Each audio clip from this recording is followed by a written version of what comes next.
Hi everyone, I'm Geri Ford and welcome to my studio, and it's Thursday night mini class. And what are we going to do tonight? We're going to talk about all these drawer full of machine applique or machine embroidered designs, and these are test stitch outs. So what do you do with them? Because you put all this time and effort into them, and can we use them? Sure we can. We can use them, especially if they turn out well. And even if they don't. We're going to apply these to backgrounds. Let's talk about what embroidery designs work best. What works best is going to be a closed design, such as this. Okay, there's no open spaces, so it'll be easy to applique this to something. Whether you want it to show or not, the edging to show is up to you, and depending on what you're using this for. A design like this, where it's open, like that, is a little harder. Now, that doesn't mean you can't do it. I probably recommend stitching this one, doing your test stitching on something like organza or bridal tooling. Stitch it on this with some wash away stabilizer, and then just before you stitch it to your background, you can take things like a wood burning tool, a soldering iron on a low heat, or even those bejeweler wands that you can use and melt the edges of it so you don't have a raw edge and you won't have fraying. So this could be applied to any background. You want to use the organza sort of about the same color as your background fabric, so it really won't show through. So that's how I would handle this one, and that because that's an open design. Bridal tooling works really well because you can't see it. And as long as you're using either the same color or something similar to what your background fabric, you'll be fine. It won't be noticeable.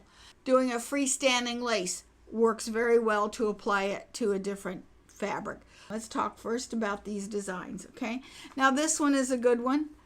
This is an applique. It's not too heavy, and I'm going to show you later how you can apply this virtually invisible, or you can have it with just a little rim around it so it can be seen. This is a perfect one. This is just a design that came off of my machine, nothing special about it. But say your design came in puckered and you distorted the background fabric. Well, I can apply this to, say, this kind of block here using the same type of fabric. And if we applique it on, guess what? It gets rid of all those puckers. This one right here is rather dense. And I did this on some canvas. And this is inclined to ravel.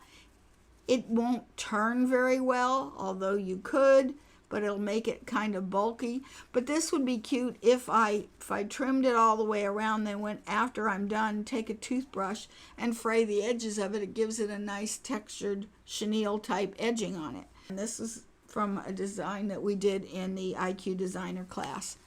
And then this one was done years and years and years ago. It was done on the pocket.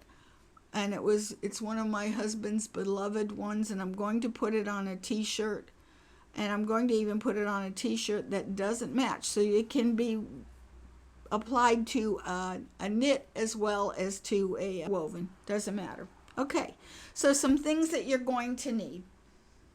You're going to need thread that matches your background fabric as closely as possible, or you can also use invisible thread.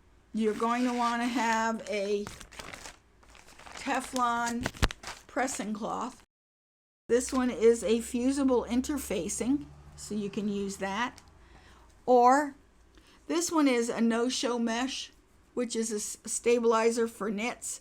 And this is the Pellon one that I got at Joann's. It's really thin. This is the perfect stuff to do turned applique.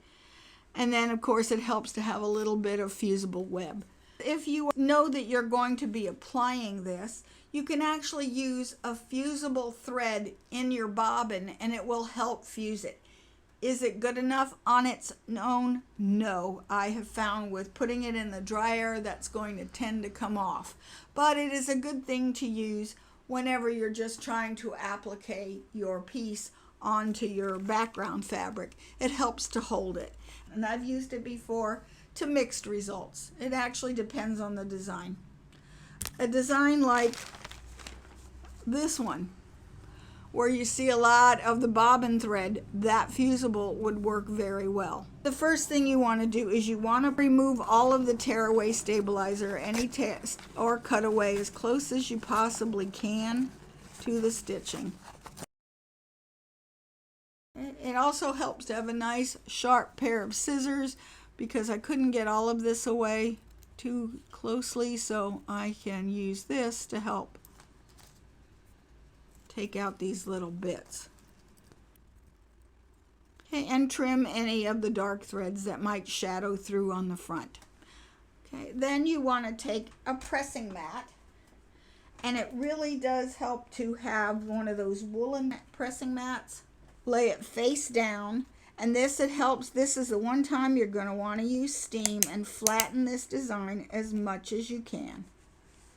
And if you don't have a woolen pressing mat, then just use a nice thick towel on a flat surface, and then that's going to help you to press it flat without making a shine or distorting the stitches on the front. It really does make the front pop out. Now this one, I did the stitch out on a piece of canvas, the same as what I'm going to make the bag out of. I'm just going to make a grocery tote out of it. All I did to prepare it was I simply took a pair of pinking shears and just stitched around the edge. This one can be done on a straight stitch machine. Now you can fuse this on first. If you don't have any fusible web and the design has enough body to it in the first place that it's not real flimsy and will shift around, I'm going to be stitching all around their perimeter edge, and this is going to be fairly sturdy anyway, so you don't have to have fusible web for this one because it has a lot of bobbin thread showing. I could have put fusible thread in the bobbin when I was embroidering it and just set it on, but I'm just going to temporarily fuse it to the back with just Elmer's washable school glue just to hold it in place. We don't need to have background stabilizers to do any satin stitching or anything like that, so I will place it where I want it. Just press it down with your hands. I'm going to lay this face down because I don't want to crush the threads as I heat set this down. And then I want to heat set this for about 10 seconds in a spot.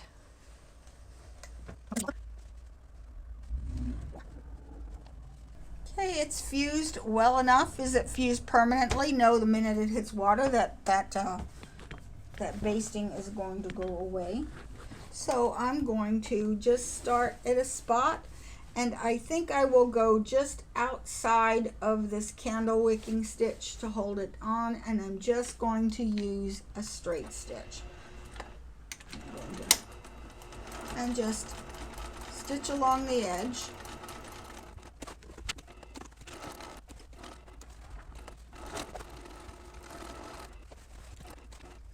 If you don't want to wait for it to chenille up, just take a toothbrush, and now that gives that little bit of fringe on the edge, and that makes for a very nice finish. Okay, I will finish this off camera. Okay, here it is all finished. It's well secured to this tote bag. It is unless you look really close. Let's look really close. You really cannot tell. And over here where I have chenilled it a little bit, that will only get prettier. So this is one way to affix an embroidery to a background that you've already done. And this was done just using a plain, ordinary straight stitch machine. Okay, let's go on to the next method. Okay, now this one is going to be a turned applique, because I don't want any of this background fabric to show – if possible. It's nice to have it the same, That way it can match in case you don't get it just right. And so you're going to put this no-show mesh, this really thin stuff, but you could use organza, you could use the no-show mesh, anything will work. And so what I'm going to do here is I'm going to put that face down. I can see the outline of the stitching. Okay, and I'm going to stitch as close as I can to the outer perimeter. Take your time and go really close. I'm using about a 2 stitch length. Sometimes it helps to use an open toe foot.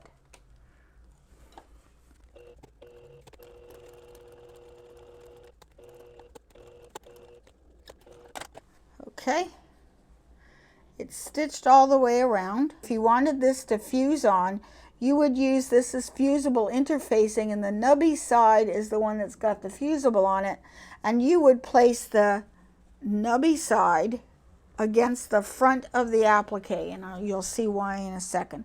I'm not using a fusible right now. I'm going to trim about 1/8 of an inch away all the way around, clipping any curves.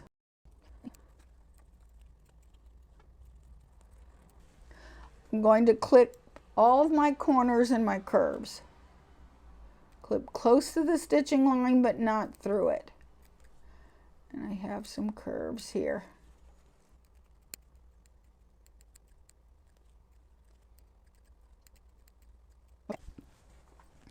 Cut a slit in the front here. Be careful not to catch your stitching.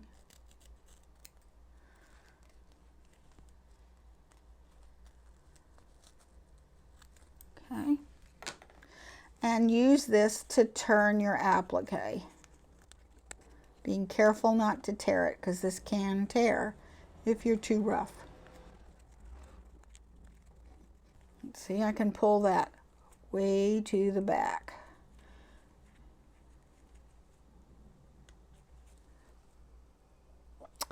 And I cut my stitching. But you know what? It's okay if you cut your stitching. Just, it's what glue's for. We'll fix that in a minute. Yeah, be careful not to clip your threads, which I did. Okay, and then I'm going to give it a good press. If you are using the fusible interfacing, you're going to want to put a press cloth over top of this so that you don't stick it to your iron. I'm going to use my glue stick to help fix that. Put a little glue. There. That looks really good. Do I see a little bit of it out? Yeah, and that's because I clipped the thread. Now this is ready to be appliqued to the background fabric. And see, you will not be able to tell where I've applied it. Now, if this were a large applique, what I would do is simply trim away this extra fusible. I would trace this on a piece of fusible web, cut it in by about 1/4 of an inch or so, and then use this to fuse it. Then put it in the center of my block. And actually, I'm going to just give it a quick fuse from the front, real quick. I don't want to smash those threads down. Just enough to make it stick. Turn it over onto the pressing mat, and now that is fused down. Actually, once it's fused, I really don't have to stitch it, but we will, and I will show you in a few minutes how we stitch this on. Now this time I am going to use the fusible interfacing. Why? Because this is going on a knit. It's fairly large, so therefore when I put this on a shirt, unless I have the whole thing fused down, what's going to happen is it's going to end up doming up pretty bad. So I'm going to go ahead and do the same thing but using the fusible. The nubby side is facing the fabric. I'm going to turn it this way and I'm going to stitch it. Now this is a thicker fabric. It's not going to turn as easily. So again, I'm using a straight stitch and I'm going to try to stitch it close to the edge, but it may or may not work. And I'm stitching as close as I can.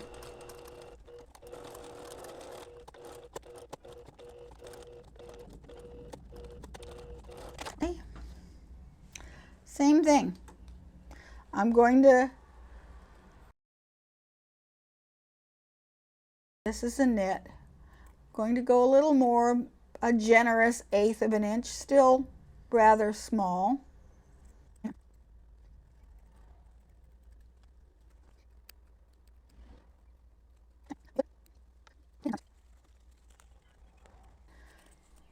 Helps to have a point turner. Okay, now the white is showing through. That's okay. Again, I do want this to fuse in the center, and I have fusible here, but it's not adhering to that part. So I'm going to trim this about 1/4 of an inch, about 3/8 of an inch around. And again, cut out a piece of the fusible web. I'm going to press this. Want to make sure that this fusible is pushed all the way to the back.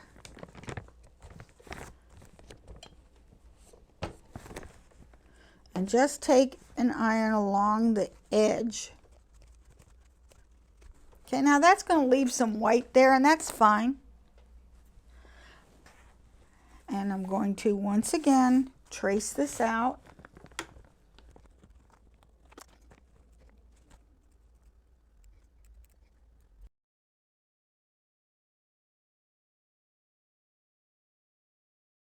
I want to make sure that there is no fusible web sticking out.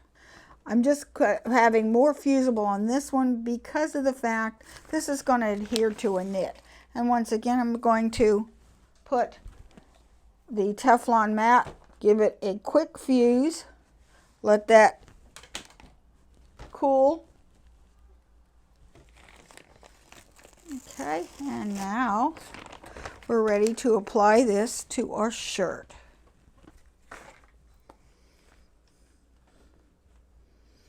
I think I want it right about there.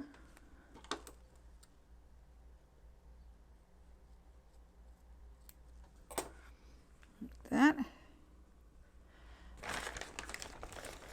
And I'm going to just give it a quick fuse down. So this is, I'm not going to adhere that any more than that, because I'm not sure where I want it. So I'm going to end up taking this off. So now this is ready to go to the machine. Now because this is turned, I can go ahead and just straight stitch it, and I probably take some black.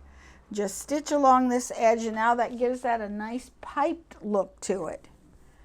See, and then I would just take some black thread and just stitch right up along this edge, and this would be done because the ends are turned, so it's not going to fray. It actually looks like you've got piping around it. I'll probably be a little more careful by pushing that a little bit more underneath before I edge stitch that down. Okay, so I could just use a straight stitch on this as well, so I'm not going to waste your time doing that. But I am going to show you how to do the pin stitch and how to attach this one, which is going to be with a pin stitch or a zigzag stitch. Let's take a look at stitching this on. Okay, so my favorite stitch to use is what's called a pin stitch on this baby lock. It's 204, which they call a shell tuck edge. However, I want it very small, so I'll show you what this default looks like. Here's the stitch at its default. So we need to make this narrow and close together.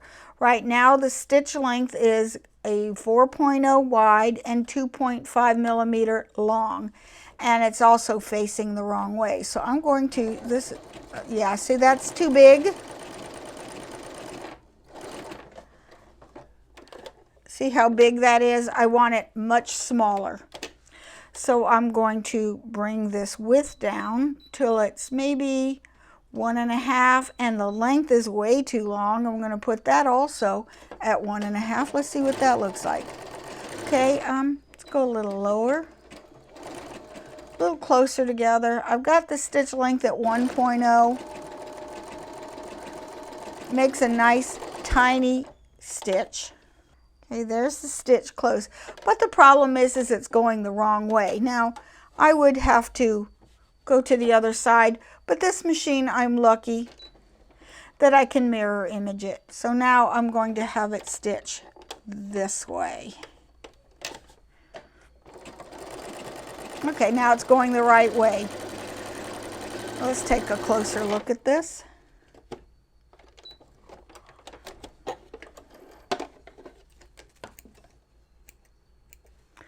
Okay, so here it is up close. So it's about, that's exactly what I want it to do, and I'm showing it in red.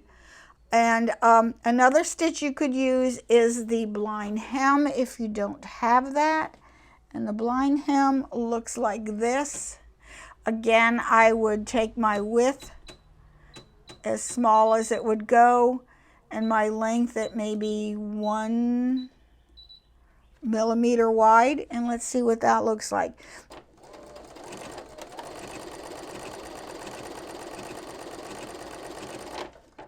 Now this is as small as this machine would go. Now if I were doing this on a knit, I would do the same thing, make it as small as it'll go and a stitch length of 1. Let's see what that looks like. Let me come in this direction. No, yep. That's as small as it'll go. And this is using the knit setting, which is,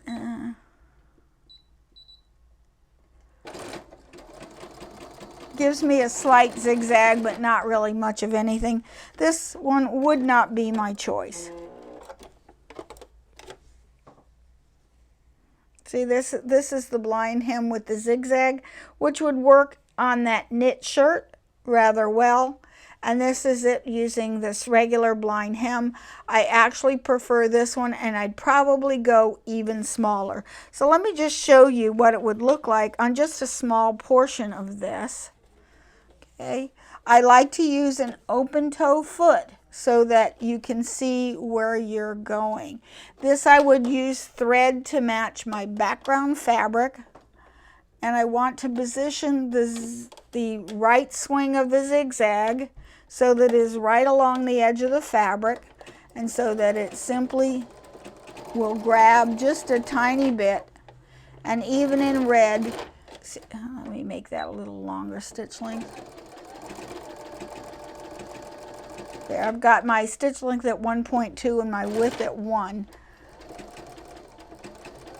Now if I put that width at 1.5, you're going to see that the zigzag a little bit.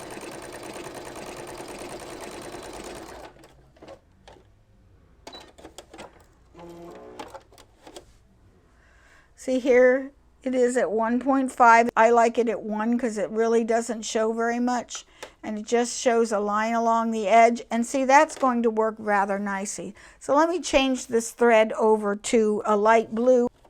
Okay, I have put the proper thread in there. And so now I'm just going to carefully stitch right along the edge, and I have mine set at a 1 millimeter wide stitch. Now, if you are really concerned about it showing, you could actually use invisible thread or smoky if it's a dark fabric, or the clear invisible thread. Use a polyester, not a nylon. Okay, and now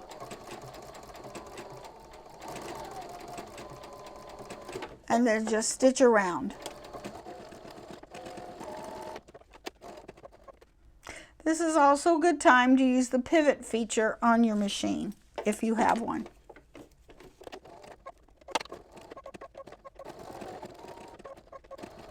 My eye is just following the front of the needle.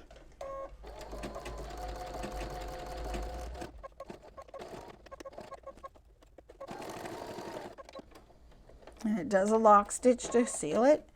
And then we are done. See, this is nice and secure. It's not going to come off. And the puckers are gone. Absolutely no puckers showing. If you were to use this as a quilt block, that would look really nice. No one would know that you hadn't embroidered it right on your fabric. Okay, so this is all I have for applying pre-done embroideries to background fabric. If you have any questions, feel free to email me at waltzquilt@yahoo.com, and I'll be happy to answer any questions that you may have, or try to answer. I don't know everything. And until next time, thank you so much for watching. Don't forget to like, subscribe, comment, and share. See you next week. Bye.